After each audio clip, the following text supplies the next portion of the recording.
संगीत सोम की बातें नफरत के आधार पर बांटने वाली, इसलिए उनके नफरती विरोध से आगे बढ़ते हैं और देश को एक सूत्र में बांधने वाले संदेश की बात करते हैं जो संघ प्रमुख मोहन भागवत की बातों में छिपी हुई। मोहन भागवत छत्तीसगढ़ के दौरे पर थे। यहां उन्होंने भाषा के आधार पर हो रहे बंटवारे पर चिंता जताई है। उन्होंने लोगों से कहा कि देश में कई भाषाएं बोली जाती हैं, कोशिश होना चाहिए कि मातृभाषा के अलावा दूसरी भाषा भी सीखी जाए। उन्होंने ये भी कहा कि सारी भाषाएं भारत की अपनी राष्ट्रभाषाएं, उनका मूल एक है, उनमें शब्द अलग अलग हो सकते हैं। अपने आधे घंटे के संबोधन में मोहन भागवत ने लोगों से भेदभाव छोड़ने और सबको अपनाने की सलाह दी। मोहन भागवत अपनी बातों के जरिए लोगों को जोड़ रहे थे, लेकिन विपक्षी दलों को उनकी इन बातों में भी कमियां ही दिखाई दी। पहले देखिए कि मोहन भागवत ने क्या कहा और फिर आपको राजनीतिक दलों की प्रतिक्रियाएं भी दिखाएंगे। हम यूरोप अमेरिका के नहीं है, अरब मिडिल ईस्ट के नहीं है, चीन जापान के नहीं है, ऑस्ट्रेलिया के नहीं है, हम भारत के लोग हैं। तो हमको कम से कम अपने घर के चौखट के अंदर भाषा अपनी बोलनी चाहिए। मेरी मातृभाषा में मैं बोलूंगा। अपने देश में अनेक भाषाएं हैं, सबको समझ में आए इसलिए कोई एक व्यवहार भाषा चाहिए, वो भी मैं सीख लूंगा। और जिस प्रांत में मैं रहता हूं वो अगर दूसरा प्रांत है तो वहां के लोगों की भाषा भी मैं सीख लूंगा, क्योंकि सारी भारत की भाषाएं अपनी राष्ट्रभाषाएं हैं। उनका मूल एक है, उनके शब्द अलग अलग है, उनमें भाव एक है।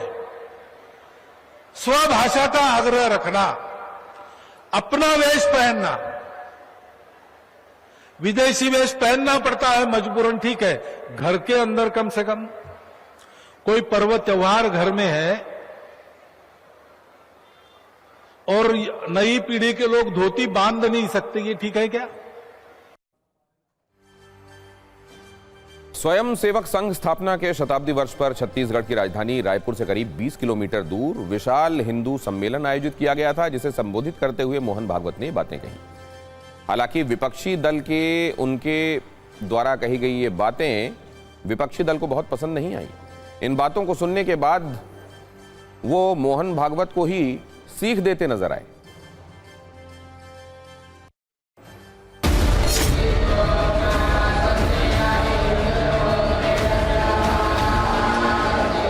देखिए, भारत हिंदुओं की देश है, ये कहते हैं। हम तो कहते हैं कि भारत सबको देश है। तो ये कहां से हिंदू आ गए पता नहीं, और ये कहां से कहां कितने बड़े हिंदू है वो भी पता नहीं। मोहन भागवत को और सारी जानकारी लेना चाहिए, कम से कम स्वामी विवेकानंद जी की जो शिक्षा वो पढ़ना चाहिए। मोहन भागवत जी ने बिल्कुल ठीक कहा कि भारत देश सांस्कृतिक तौर पर और जीवन पद्धति के तौर पर हिंदुओं का देश है, और हिंदू राष्ट्र मतलब हिंदू संस्कृति और हिंदू जीवन पद्धति।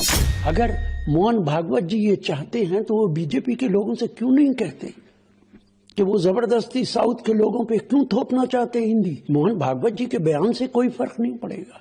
उन्हें अपने कैडर को, बीजेपी के नेताओं को समझाना पड़ेगा।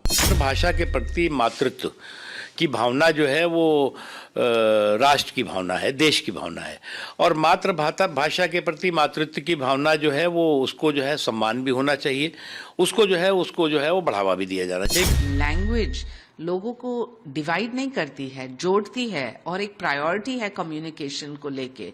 तो हमारा मानना है महाराष्ट्र में रहते हुए आपको मराठी जरूर सीखना चाहिए, बोलना चाहिए, क्योंकि ये है आपका होम, आपका घर। आपको कितना कुछ दिया है महाराष्ट्र ने। साथ साथ हिंदी सीखना, बोलना, ये एक राष्ट्र प्रेम के लिए भी जरूरी है। और